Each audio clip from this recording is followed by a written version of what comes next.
Kalau kita mendengar kritiknya adalah sebenarnya undang-undang ITE ini juga digunakan bagi mereka yang mengkritik presiden dan kemudian menjadi alat pembungkaman. Apakah Anda juga melihat hal yang sama, Bung Rocky? Karena itu saya terangkan tadi, kalau kita kasih contoh kecil-kecil, itu untuk menyelamatkan argumen presiden. Padahal contoh besarnya, apa sih yang menyebabkan demokrasi tidak tumbuh, sehingga orang tidak bisa memakai hak untuk mengkritik? Di mana? Di ITE.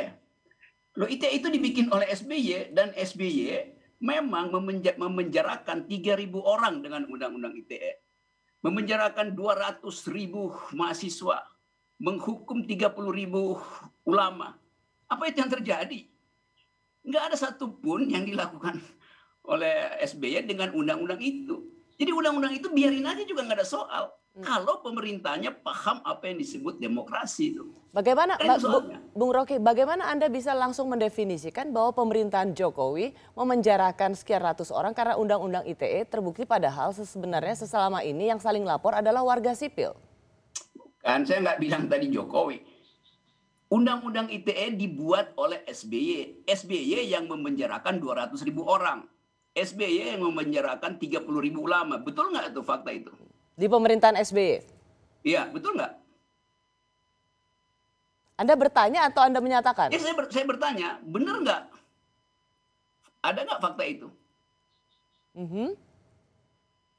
Oke, saya jawab aja. Nggak ada.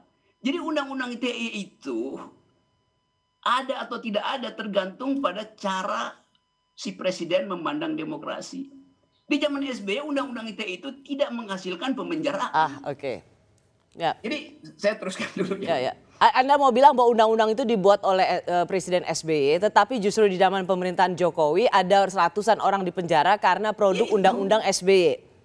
Iya, jadi persoalannya undang-undang itukah yang memenjarakan orang? Bukan. Yang memenjarakan orang adalah kedunguan pemerintah yang tidak paham tentang demokrasi. Jadi presiden di beberapa kesempatan yang strategis mengatakan Indonesia tidak mengenal oposisi karena itu bukan demokrasi kita. Loh, justru oposisi itu dimaksudkan untuk mengucapkan kritik.